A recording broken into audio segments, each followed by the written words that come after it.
So growing fruit and vegetables is great fun, but everybody has to start somewhere. So if you're new to vegetable growing, maybe you've taken an allotment or a vegetable garden for the first time, and you're a bit daunted by the prospect of growing vegetables and don't really know what you're doing, in this video I want to give you some starter tips for what to do and what to prioritise just to get you started. So if you do like the video, don't forget to give it the thumbs up, and if you want to subscribe to the channel for future videos on how to sow and grow fruit and veg and one or two recipe ideas, don't forget to press the subscribe button. Now, vegetable growing spaces come in all shapes and sizes. You may be lucky enough to have a full-size allotment like I have behind me, or you might have a more modest garden, or you may even live in an area where you haven't got a garden and you're growing your fruit and vegetables out of pots. And that's all okay, because the secret there is maximising the space that you actually have. So the first thing you need to do before you put a fork in the ground, before you pull any weeds up, before you plant any seeds, is have a plan. Even if you don't know what you're doing, because you won't when you first start, think about what vegetables do you like, what do you want to grow, what space do you have available, and what would you like to grow, and then you can look in a bit more detail about how you can utilise that space effectively. Now, when you first get your plot, it could be in a variety of different conditions. My plot behind me, a number of years ago when I first got it, was completely full of weeds, probably 3 to 4 feet high all the way along. You could not see a single bit of soil. So the first thing I had to do was clear the plot. You may get a plot that might not be in that type of condition, but it's always worth having a look around the plot before you start clearing. So I had a look around my plot, through all the weed, had a good walk around and couldn't really see anything that I could utilise. However, the plot next to me, which was also available to me, and I chose this one, that had rhubarb plants and raspberry plants in it, which are perennials, they grow year on year. So if I'd have taken that plot on, it would have made no sense for me to dig all the rhubarb and the raspberries up, or at least not to replant them and utilise them. So in your vegetable garden or your vegetable plot or your allotment, have a look at what you've already got. Are there things there that you continue to utilise? Have you got any raised beds? You may even be lucky enough to have a shed or a greenhouse that's already on the plot, and that's going to be a massive help if you already have. So look around your plot, see what you've got, and that'll help you plan and prioritise what you're going to do and when.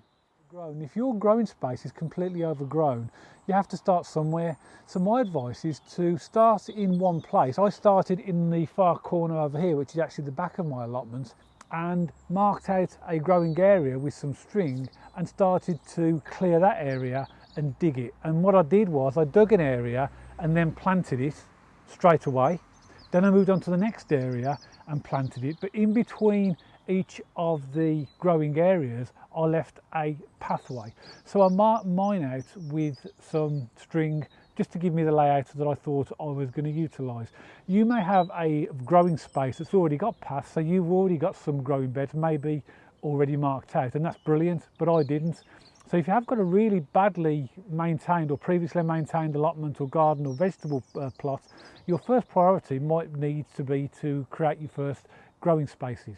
Now, to help you decide on your first layout and what you might think about growing where, I've produced a free sowing and planting calendar and also a drag and drop vegetable plot layout planner, which I'll provide to you for free. All you need to do is drop me an email and request copies. I'll put my email address in the comments below, and that may help you to sort of get a bit of clarity about what you're planning to do in the first instance.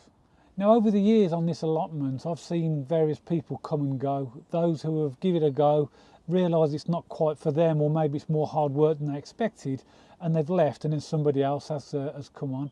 So my advice at the very beginning is don't spend too much money until you're certain you're going to like it and you're going to continue with it. So for example, don't go out buying loads of expensive tools. Don't invest in a shed like this unless you know that you're going to stay on the plot. So keep it simple and just get what you can for free. One thing you will need to invest in at the beginning, which I do advise, is a good garden fork and a good spade. Make sure that they're good makes and good quality, because you are going to utilise them a lot. But there's no point in spending loads of money within a couple of months to find out a few months down the line you're not going to like it, and then you'll have wasted all that money. So keep it simple as possible, utilise whatever's around for free, and don't spend an awful lot of money at the very beginning. So how do you save money at the beginning? Well, simply recycle. Are there things lying around your home or your friends have got that you could use on your allotment or your garden or your vegetable plot? Old timber is a prime example. If you're going to buy seeds, then maybe there's bargains you can get from stores that are discounting their seeds. Maybe even people will give you seeds and plants. That's the good thing about growing vegetables. If you're on an allotment or an area where other people are growing vegetables, there's quite a community feel where people will share plants and seeds and other experience that is really invaluable. So there are ways of saving money. It's just about utilising what you already have and recycling where possible. Now, something I wish I'd done much sooner when I first got my allotment plot was build compost bins.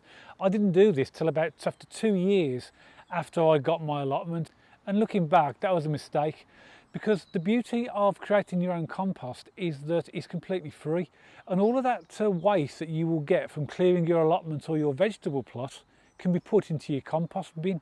So my strong advice at the very beginning is to create a compost bin, and they're really simple to make. All you need to do is maybe get some old pallets, and they're usually available free, and you can tie them together. They don't need to be anything too secure, just an area where you can pile all of the rubbish that you'll be collecting from your allotment, and within about 12 months to 2 years you'll have free compost, depending upon how quickly it decomposes. So that's a really good tip, is make sure one of the first things you do before you start clearing your allotment or your garden or your vegetable plot is to create your own compost bin. Now, I have got videos on my channel that show you how to make compost, right from what type of things to put into it, how it all decomposes and how long it all takes. So make sure you check out that video, and I'll put a link to that in the comments below. Now, vegetable growers in the main are normally really nice and really inspiring people, and they're good to talk to. So if you've just taken on a new plot or you've got neighbours that are growing vegetables, go and have a chat with them. Often they'll be really happy to talk you through, show you what they're doing, maybe show you some of the things that work for them or hasn't worked for them, because remember, they've got the experience. They know what works in certain areas, what doesn't, and they're a really good source of information to give you some inspiration for what you want to do yourself. They'll often freely give you advice, and have you thought about doing this? Or maybe this will be a good idea on your plot, or the previous plot owner did this and this was really successful. So there's loads of information available from other vegetable growers that you can utilise. So make sure you have a chat with them, and also look at videos on YouTube. There's lots of really inspiring vegetable growers on YouTube. People like Charles Dowding, if you want to go down a no-dig route. There's Hugh Richards.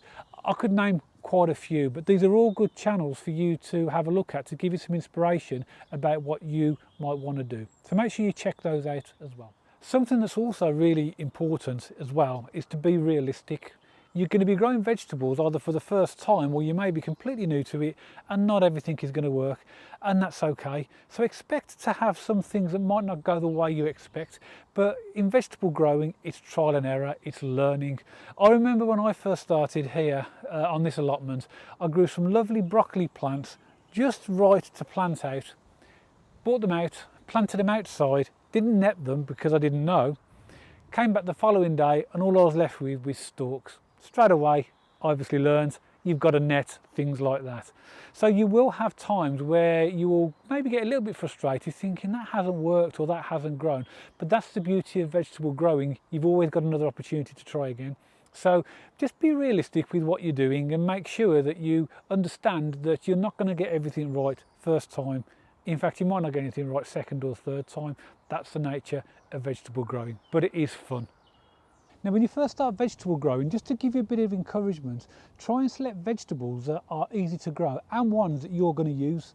So things like potatoes are a really good one, very easy to grow. There's a video on my channel showing you how to plant and grow potatoes, so I'll put the link below, so check that out. Things like onions, the spring onions, lettuces, maybe the things that you would use on a regular basis, because once you've grown them yourselves and you use them yourselves, it does give you encouragement to keep growing them.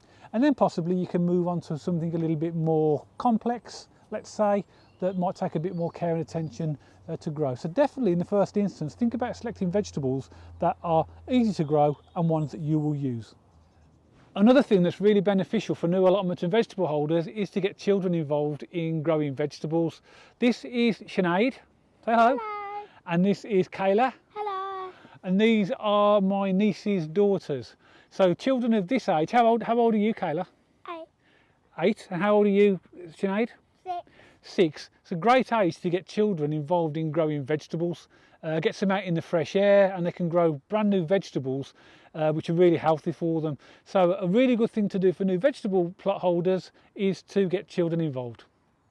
Now, as I said at the very beginning, vegetable growing is real fun. And if you're growing vegetables for the first time, or you've just got your allotment or your vegetable patch and you feel like it's a bit daunting, just take on board those simple steps that I've highlighted in the video previously. Hopefully you found those useful. There are lots of other videos and other information available on my channel which you can look at in your own time for a whole range of different sowing and growing of different types of vegetables and all techniques on how to make compost, etc. So please check those out to help you out. But I do hope you found this video interesting and useful.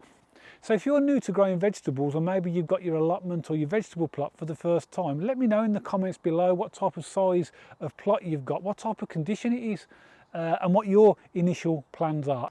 And remember, if you want a free copy of my vegetable sowing and planting calendar and also my drag and drop vegetable plot planner, then just drop me an email and I'll send you a copy. My email address will be in the comments below. So I do hope you've enjoyed this video, and if you did, don't forget to give it the thumbs up, and if you want to subscribe to the channel for future videos on how to sow and grow fruit and veg and 1 or 2 recipe ideas, don't forget to press the subscribe button.